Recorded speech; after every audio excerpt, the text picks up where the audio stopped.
Good day, good day, good day.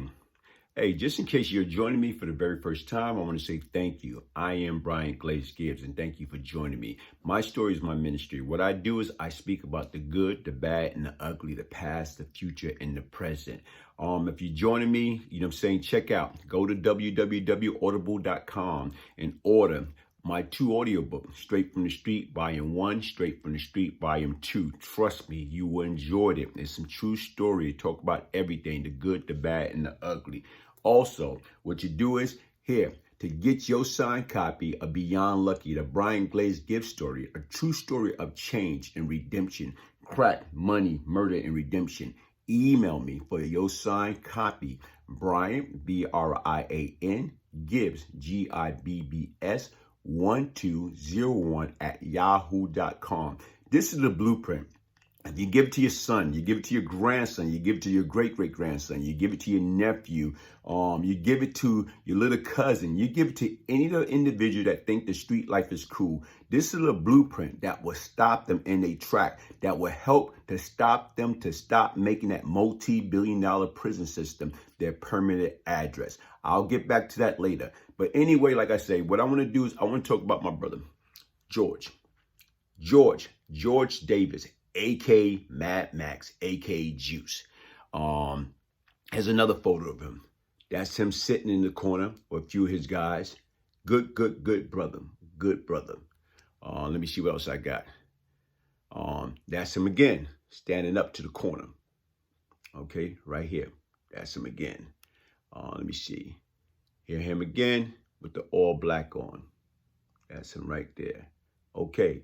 I'm going to talk about George. George is a good brother. When I met George is a few years older than me. Like I said right now, is you talk about highly intelligent. He's about his, business, and I had a lot of respect for him. You know what? Him and Pappy and that little group, they grew up together or whatever. So I'm going back to Sean Carter, a.k.a. JC from Marcy, Brooklyn, New York. He dropped his album, 444. Back on June 30th, 2017. And I'm going to take a line from the story of OJ. I'm play the corners where the hustler be. I told him, please don't die over the neighborhood that your mama renting. Take your money and buy the neighborhood. Sit back and think about it. You know what I'm saying? Take your money and buy the neighborhood.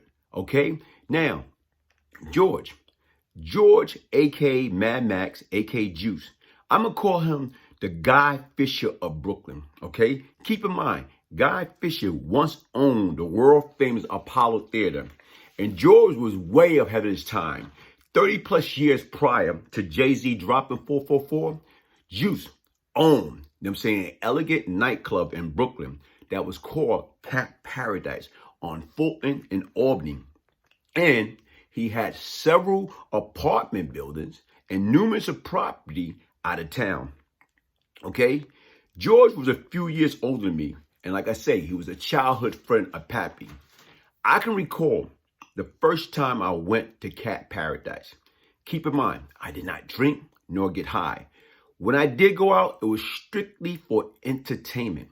Okay, so, you go out there having a good time, mingling with folks. And like you say, it was a classy crowd, especially in Brooklyn. Opposed you always going to Manhattan to hang out. Nah.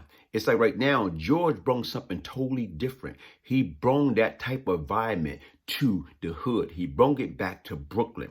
And right now is that place, his establishment had rules. No illegal activity, no foul play, no violence, no crime, no form of disrespect. I must say, each and every individual from all walk of life respected George Davis' rules. During that period of time, that was major, and that was very difficult task to accomplish, especially in Gunsmoke, Brooklyn in the 80s. But he did it. I can remember during 1987, I stopped by Cat Paradise to have a good time. Just so happened, after 30 minutes, I was not feeling it. So I decided to leave. As I'm leaving, walking down the long staircase, because you got to go down the staircase to get into the club, and you got to come up that way. So as I'm leaving, I didn't want to be bothered. I'm leaving. And don't get me wrong, it was a narrow staircase, but people coming in and out all the time. So it just so happened, as I'm walking down the stairs, the exit, a light-skinned complexion brother with a patch over his eye was coming up the stairs. Okay, and he bumped into me. Keep in mind, the staircase is real narrow. As I turn around, acting off my emotion instead of my intelligence, what I did, I placed my hand on my 45 automatic.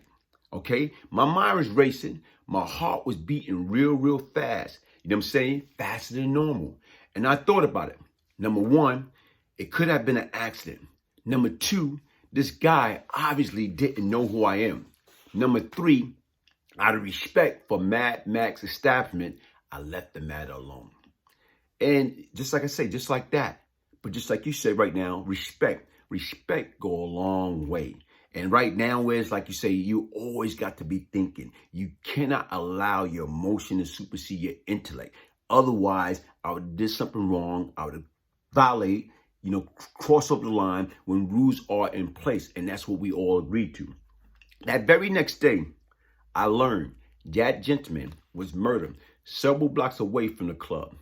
His crime? Months prior, he had stolen approximately 5 to 10 kilos of cocaine from one of Pappy Mason's stash house. Keep in mind, Pappy was in jail with no bail at the time, fighting the parole officer Bryant Rooney murder. That gentleman who bumped into me knew he was going to die that night. See, sometimes you can have a death wish. Sometimes right now it's there. You're going to die. And you know what? You don't care. So, you just got that, that aurora of death. Like, you didn't care. So right now, I could have died because guess what? He was on point. And he probably, right now, if that situation would have turned differently, I probably could have been a victim of circumstance or whatever, period. But sometimes people know they're going to die. Okay? But just like I say, here it is. He died that night, several blocks away from the club. But all the party that was involved in that murder did not violate the Cat Paradise rules. Okay? George was a good brother, a father, a son, an uncle, a friend. And as I say before, he was light years ahead of his time, man. I can remember another situation, whereas me, LD, my man Jesus, LD was having a party up there at Cat Paradise and for his sister. And everything was going good. And just so happened, you can't say who can come to a club if it's not your club or whatever, but you can single out, certain people or a certain section of the club. But anyway, it was these guys, some sticker kids from Brooklyn. I think it was Ron K, Unique. It was a few of them or whatever, from Brooklyn. And basically right now is George, they let us use his office. And me and L went into the office and was talking to these guys. And they wanted my permission to rob Jesus. I'm like, nah, no way in the world. Jesus is with us. You're not going to touch him or whatever, period. I can't have that. I'm not going to allow that. Anyway, long story short, Jesus called himself, knocking, wind up getting into the office or whatever. And I'm still trying to diffuse the situation because I didn't want him to know what was going on. So anyway, when he came in there, I'm like, nah, get out of here, whatever. And we kind of got into a disagreement, an argument or whatever. And right now I had him leave. But see, we got into an argument because he didn't understand, I wasn't trying to grandstand on him. I was trying to diffuse the situation and he didn't need to be there. And see, automatically after he left the room, these guys look at him. They say, look at him. He's fronting. We got to get him. Let us get him. No, I still couldn't let him get him under any circumstance. So in store right there, once again, we in George establishment. And like we say right now is no foul play. No criminal act will be allowed on his property. Okay, so what I decided to do on this day, October 19, which is my man, my friend, my brother, George's 60th birthday, I decided to pay homage. Happy birthday, George. May your soul, rest in peace and your spirit continue to be lifted. One love, you are loved, you are missed. And just like I said right now, man, you was a brother way ahead of your time. Say thank you for the life lesson.